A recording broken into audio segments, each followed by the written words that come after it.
français de l'immigration et de l'intégration, bonjour. Si vous souhaitez continuer en français, tapez 1. Vous êtes en relation avec la plateforme d'accompagnement liée à la carte allocation pour demandeurs d'asile. Si vous n'avez pas de carte, il convient de prendre contact avec la direction territoriale dont vous dépendez. Vous êtes en relation avec la plateforme d'accompagnement liée à la carte.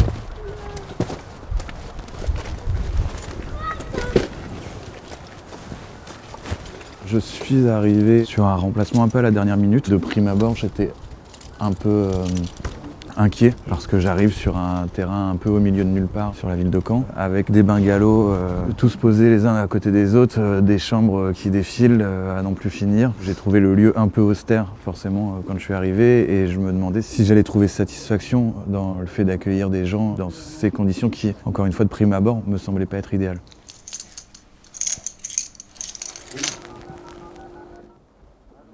Benjamin ? Ouais, c'est Lilian, tu vas bien ? Ouais, ça va. Dis-moi, tu bosses aujourd'hui ? Ah mince, excuse-moi. Tu veux... D'accord. Non, bah en fait on n'a plus d'eau du tout sur le site de Caen. De toute façon, c'est le froid, tu vois. Éventuellement me dire, est-ce que mettre de l'eau bouillante sur les tuyaux, c'est une bonne idée ou ça va tout faire péter, j'en sais rien, tu vois. De sécher au sèche-cheveux. Chaque hiver, c'est comme ça. Et vous attendez dans ce cas-là Non, il va prendre l'eau là-bas. Bon, du coup, il faut attendre que la température remonte. En fait, les travailleurs sociaux sont, j'ai le sentiment, font un peu partie de ces professions d'invisibles. Et quand je dis ça, c'est parce qu'on l'a vu, par exemple, lors du premier confinement. Évidemment, le personnel de santé, les enseignants. Oh, putain. Caisse de Chose-Lune, bonjour. Avenue de l'Orne, c'est une impasse, il faut aller au bout de l'impasse. Bonjour, désolé. Non, c'est dommage parce que le GPS nous amène jusque là, mais enfin. Personne ne connaît, il n'y a même pas de numéro. Non, mais c'est pas grave. C'est toujours comme ça.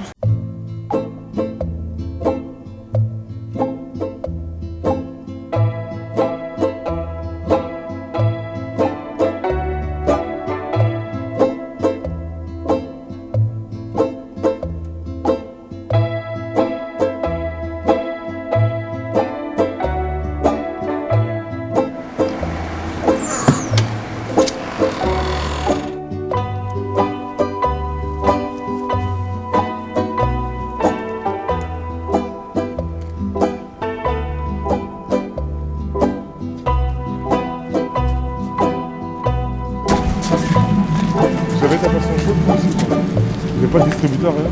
Et sinon, vous voulez boire quoi? Un petit chocolat. Vous avez chaud ou pas?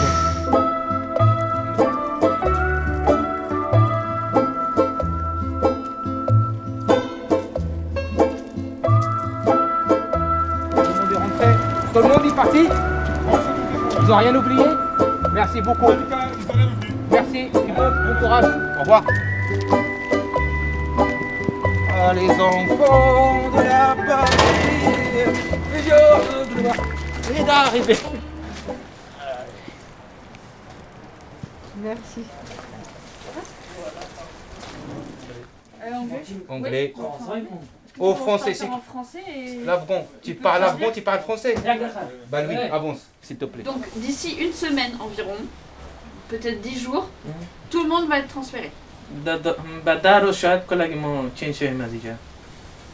Du coup, nous on va voir avec vous s'il y a des urgences, s'il y a des choses très urgentes à faire, mais sinon tout le reste ce sera après. Ce que je vous demande ici, le respect.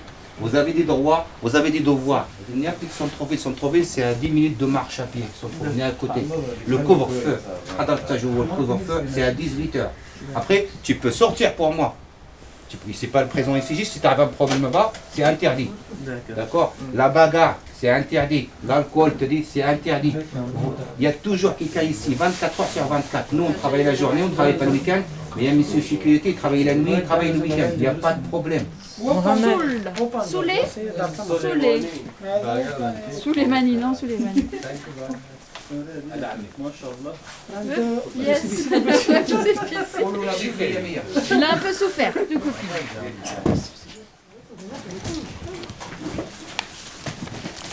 It's okay. أكل شو زكي؟ المفتاح. نعم. تعال الغرفة. Tu dis quoi? Les clés... Ah, tu parles français, toi, excuse-moi. Les clés de ta chambre, c'est quoi? 69? Super. Donc, tu as les clés de ta chambre, d'accord? Tu sors quand tu veux, tu rentres quand tu veux. Juste quand tu sors, on te demande de laisser les clés dans le bureau. Ok? Donc, I'm coming, Zahra. Donc, tu poses tes clés, d'accord? Tu sors, tu fais ton tour et tu reviens et nous, on te donne les clés. Comme ça, nous, ça nous permet de savoir qui est là, qui est pas là. Ok? Comment il met ces trucs à l'intérieur? Ouais. Faut le dire, qui on va contrôler s'il te plaît. Les toilettes et les salles de bain, c'est ici. Il y en a deux, elles sont ouvertes tout le temps. Ok? Tu vas voir, elles sont propres, on te demande à ce qu'elles restent propres. Ok? Et là, vous avez la machine à laver. Allez, marhaba. Assalam. Il parle très bien l'arabe, c'est un Soudanais. 76. Ah oui, parce que lui, il parle de l'ouzbek. Ouzbek. Ouzbek. مزيان ouzbek. Vas-y, tu parles ouzbek, je dis non. Oui, حليمة parle ouzbek, ouzbeka. مرحبا. Voilà, ouzbek, marhaba.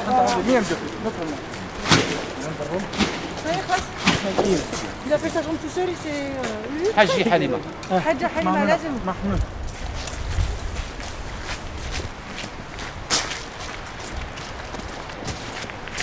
Moi, je peux voir mon café au Donato.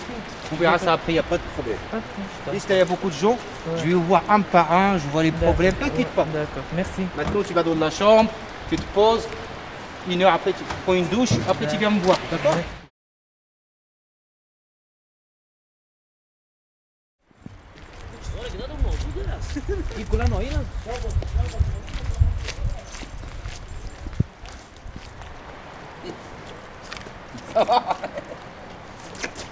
ليفت الثلاجة هنا وليفت الثلاجة في المطبخ هنا كل منزل صابون روح هنا في سلطة وفي الفريغو tu ouvres ici tu prends pas de problème la salade tout ça c'est à tout le monde d'accord le macarona Toi, tu veux de macaroni? oui il va nous donner tout à l'heure Anis il va vous donner des macarons spaghetti ah mais c'est des spaghetti «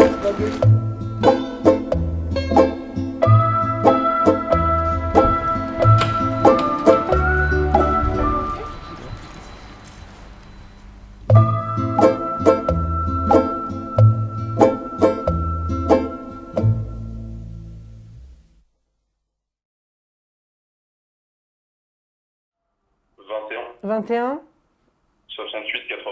68 80. Tamam. Nickel. Et ben je l'appelle tout de suite. 81. Ah, 81. Désolée, j'entends pas très bien. C'est parce que j'ai mon micro, François, alors du coup, j'entends pas très bien. C'est les oreillettes? Non, j'ai un micro. Les oreillettes? Pourquoi j'ai pas d'oreillette, c'est vrai? Tu sais, François, j'ai un peu l'impression d'être un détective. Ah, parce que t'as un micro là. Un micro sur le col là? Ouais, comme dans Capital, sur M6. Ouais, j'aime bien. Wow. Allô, 1, 2, Mélissa Torio, allô, BFM TV, BFM, bonjour. Bonjour, je suis... Bonjour, Alima, reporter chez BFM TV. Je fais une enquête d'investigation dans un camp de demandeurs d'asile, de primo-arrivants. Nous voyons que l'état des locaux est désastreux, délabré et catastrophique. Ça te fait plaisir quand je parle comme ça ou pas? C'est parfait. C'est parfait? À mon avis, t'as trouvé ta reconversion. Merci beaucoup, Gilles. J'essaie juste d'aller voir un peu l'orthophoniste, comme des fois je bug, et après, là, je vous laisse.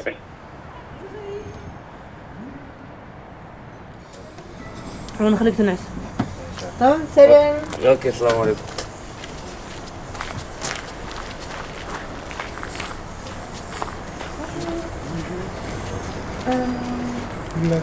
Ouais, Oula today is your day for the kitchen.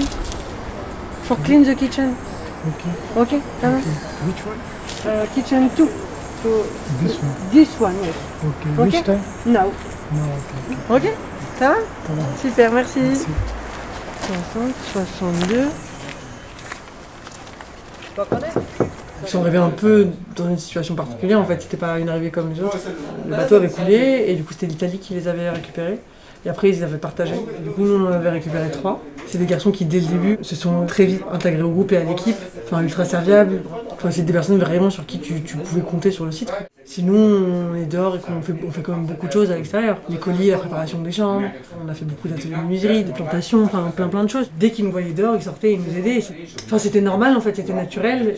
Ils étaient ici et il fallait qu'ils participent, fallait qu'ils fassent, fallait qu'ils soient actifs, fallait qu'ils qui nous aident nous en fait. Il y a des moments donnés où vraiment on peut pas, on est juste dans le bureau mais il y a des choses à faire dehors et tu peux déléguer et demander bah tiens je te laisse le passe, tu peux aller faire des colis s'il te plaît, est-ce que tu peux aller faire ça? Ici là, oui, on bricolait les choses, hein, tu vois, les trucs là, on fabriquait aussi, même les tables ici, les bancs, s'il y avait un petit problème, les tomates et tout ici, donc on ne s'ennuyait pas, hein. Voilà, donc c'est dans la famille quoi.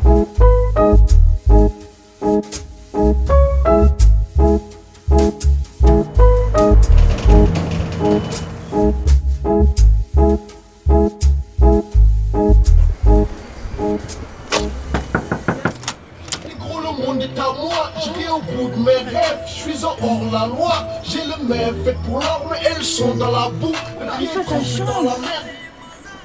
Khalifa, faut que tu nettoies ta chambre. Vas-y, regarde. Regarde. Bah non, ça c'est pas normal. Bah oui, c'est une petite chambre mais avec beaucoup de bordel. Pour nettoyer, ça ne peut pas ça. Bah t'as le temps là. Ouais, mais ça c'est comme une mère, tu vois. Voilà, ça c'est toujours comme ça. Il faut savoir gérer tout le monde. Tout le monde n'est pas pareil, mais elle se le fait. Anaïs, elle avait Gocha, voilà. Il y a un garçon là-bas, Gocha, il a quoi? Il a 20 ans de plus que toi, Anaïs? Et genre, Anaïs, c'est sa mère, vraiment. Quand il parle d'Anaïs, c'est Mama. Et All the documents you give, but you need show the original. I think they receive. Yes, but it's long. You need time for read all, I think. Okay. Merci beaucoup. You're welcome. Have a nice day. Merci, au revoir, madame. Merci. Ça serait réduire les choses que de dire les anciens ils sont sympas, ils nous aident à décharger la banque alimentaire parce que c'est pas ça du tout, tu vois. T'as des garçons qui vont être très gentils, qui vont nous aider tout le temps, tu vois, dès qu'ils nous voient faire quelque chose, ils nous aider. Mais quand je te parle d'anciens, c'est vraiment des garçons qui sont là et t'en as qui sont beaucoup moins manuels que d'autres et qui vont avoir la flemme, tu vois.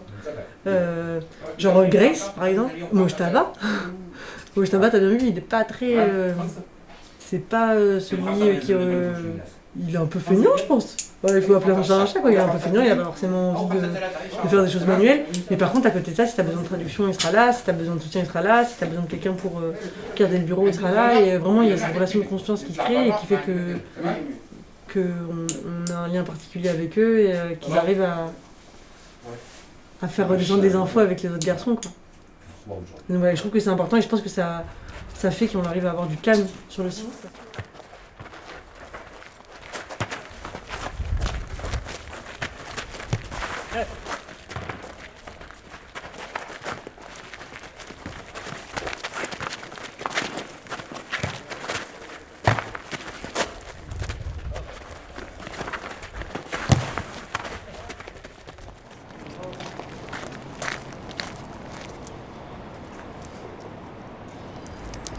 Comme on est sur un rythme qui est un peu plus speed, avant on préparait toutes les chambres à l'unité, on mettait tous les kits à l'intérieur des chambres, sauf que là c'est pas possible avec une quinzaine d'arrivées par semaine, donc on plie tout et on met tout dans la salle commune. Et là il crame, il est en train de nous préparer des kits, comme ça nous avance un peu le travail. En fait dès que les garçons vont arriver, on va leur donner leur kit avec un oreiller, une couette, des draps, brosse à dents, dentifrice, rasoir.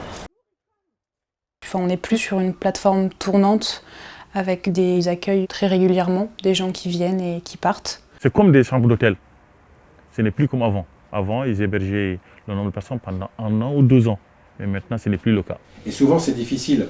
Parce que là, pour ces deux-là, justement, moi j'avais du lien avec eux. Il y en a un vraiment, tu vois, qui a été pas dans le pathos, mais voilà, pour qui ça a été compliqué, parce que voilà, il y a une sensibilité, tout ça. Autant l'autre, du coup, il m'a plus adressé la parole à partir du moment où il savait qu'il partait, parce que c'était trop difficile pour lui. Ce nouveau fonctionnement me plaît. Pour moi, c'est mieux comme ça. Parce qu'avant, tu commences à s'attacher à une personne et le jour au lendemain, il se retrouve à Paris ou à Alençon ou Saint-Lô. C'était pas évident.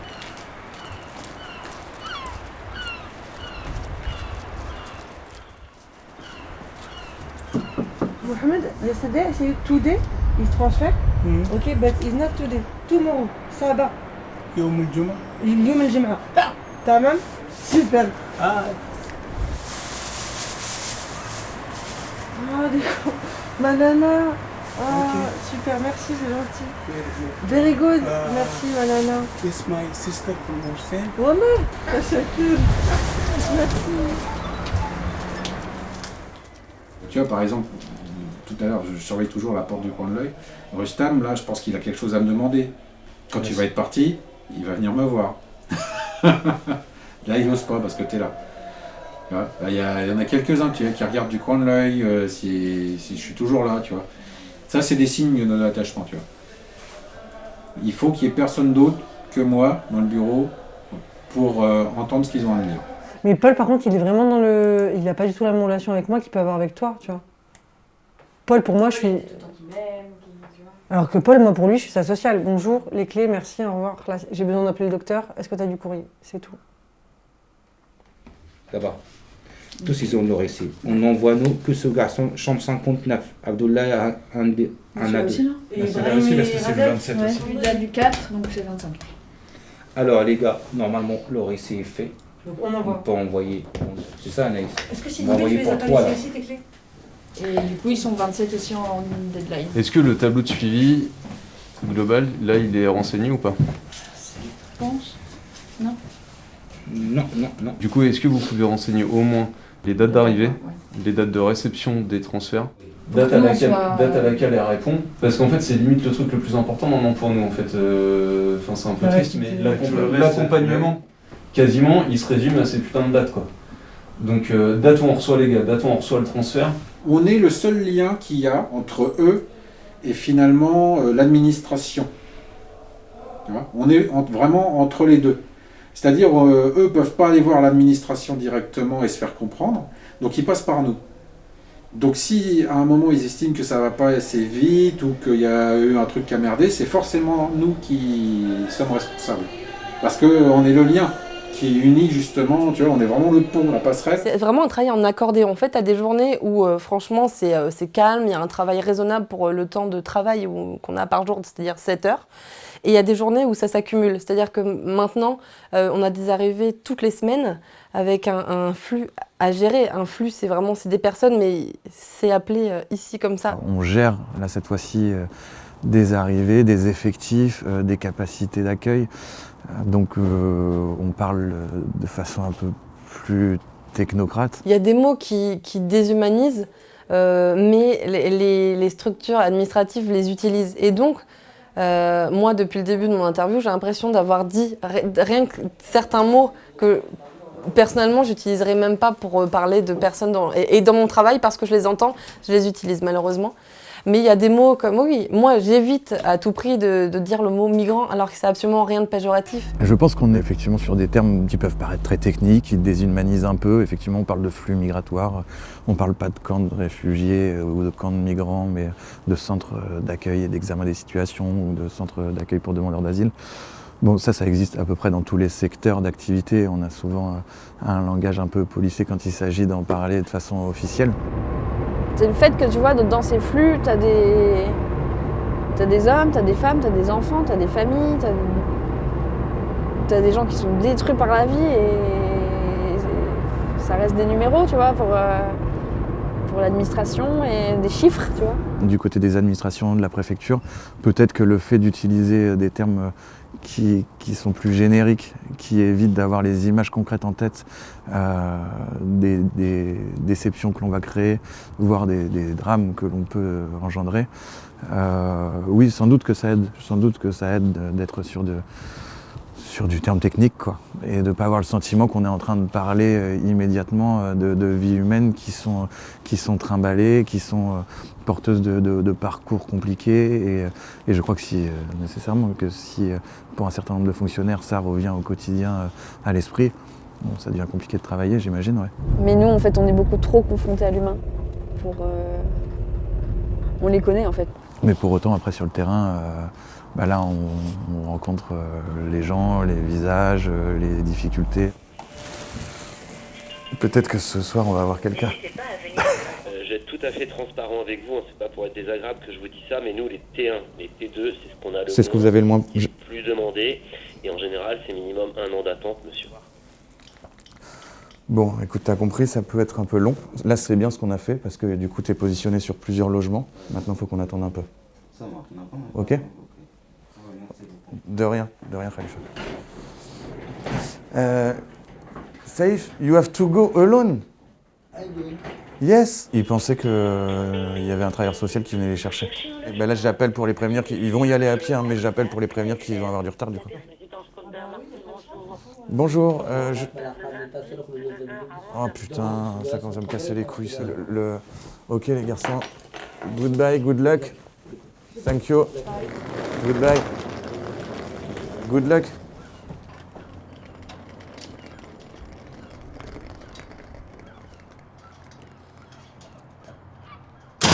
On voit bien qu'on traverse une crise migratoire et puis même une crise sociale qui fait que les besoins sont de plus en plus importants et que globalement les moyens pour y répondre restent soit les mêmes, soit diminuent.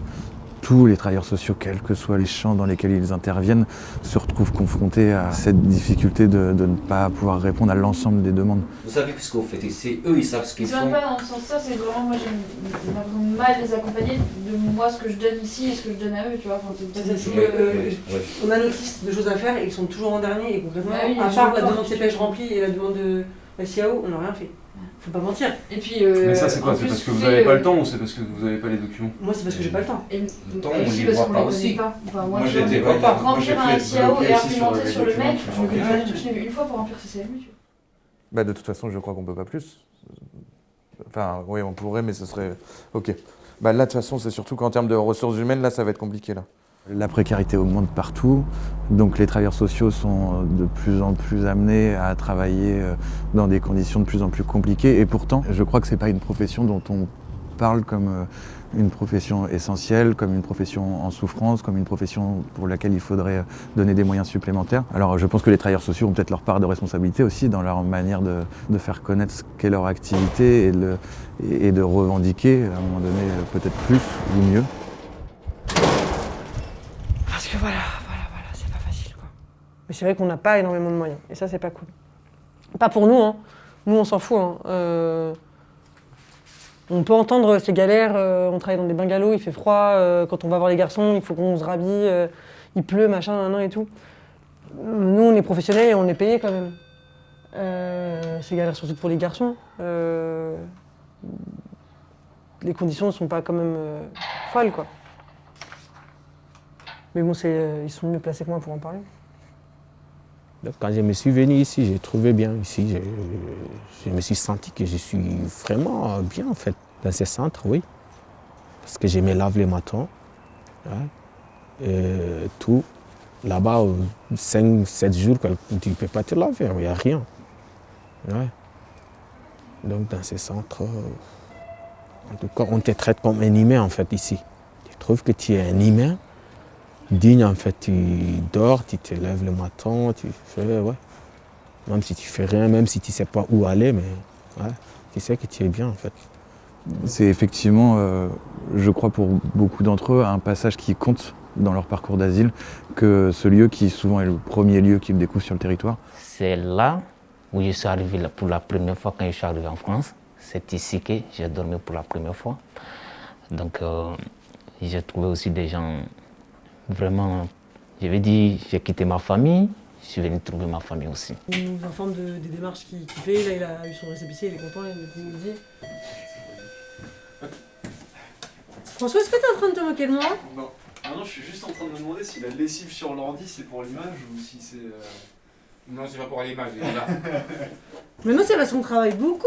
Alors du coup, toc, c'est bon ça? Enfin, j'ai compris assez rapidement en fait que les gens qui font vivre le lieu permettent de compenser, entre guillemets, des conditions qui peuvent sembler parfois précaires. Et en fait, au-delà de ça, j'ai eu la surprise de constater que les gens qu'on accueille ici ont parfois du mal à quitter ce lieu pour rejoindre d'autres structures parce que, alors ça tient à plusieurs choses, c'est qu'on est proche du centre-ville, ce qui n'est pas rien. Ça tient au fait que ce soit des chambres individuelles, ce qui n'est pas toujours le cas dans les centres d'hébergement. Et encore une fois, il y a ce lien avec les équipes qui leur permettent de trouver du sens à leur présence ici. Ça s'est passé tellement très bien que nous-mêmes on ne voulait même pas quitter ici. Tu vois, malgré c'est un centre d'accueil, je veux dire un campo, mais... Et je vois les gens sont sympas ici. Et surtout les centres même ici, même, ils nous ont bien accueillis. Vraiment, bien accueillis. Les gens s'intéressent vraiment à nous et tout. Je dévoile rien en disant que c'est tous des jeunes quand même profondément déracinés et que le lien, s'il est difficile à établir dès le départ, une fois établi, il est particulièrement intense. Le principal but de l'éducateur spécialisé, c'est de faire en sorte que la personne qu'on a en face de soi, que ce soit un enfant, que ce soit un demandeur d'asile, que ce soit une personne en difficulté sociale et financière, c'est que le temps de l'accompagnement, on va tout mettre en œuvre pour qu'à la fin de l'accompagnement, voilà, la personne soit autonome et que voilà, elle n'ait plus besoin de l'éducateur, tout simplement. On est vraiment des parenthèses dans la vie des gens.